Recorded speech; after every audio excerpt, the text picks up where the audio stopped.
Hi everyone! For today's video, ituturo ko sa inyo kung paano gumawa ng tanghulu or tanggulo.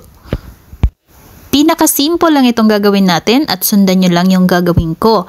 Ayan, mag-prepare lang kayo ng isang cup ng sugar at isang basong tubig, depende sa dami ng gagawin nyo. Ayan, itatansya nyo lang, tinatansya ko lang din.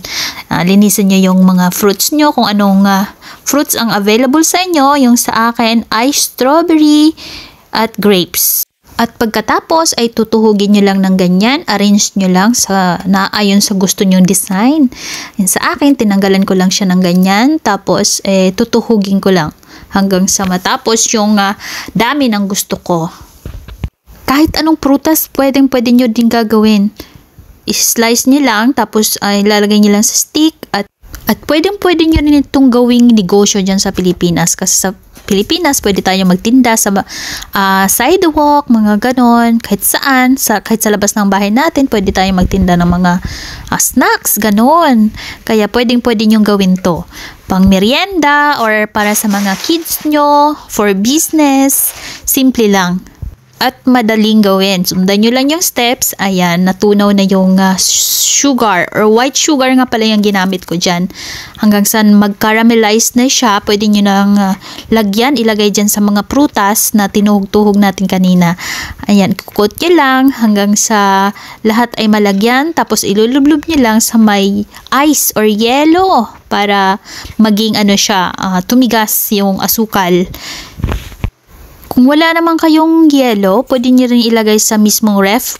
Basta lumamig lang siya, hayaang tumigas para crunchy siya pag kinakain. Napakadaling gawin, napakasimple at kayang-kaya nyo nang kumitag magtinda dyan sa labas ng bahay nyo. Mga be, yan, sundan nyo lang yan. Ayan, at tapos na yung ating tanggulo or tanghulu.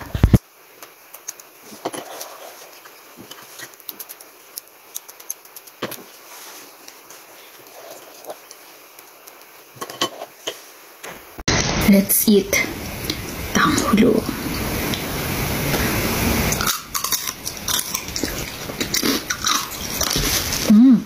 So yummy.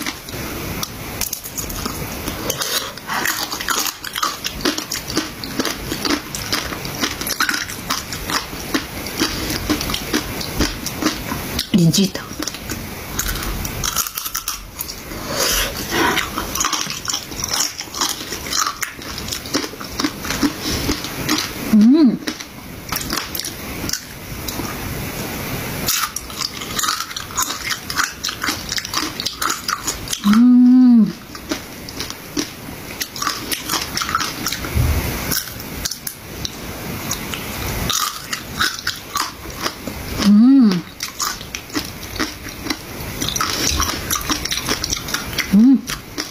Legit!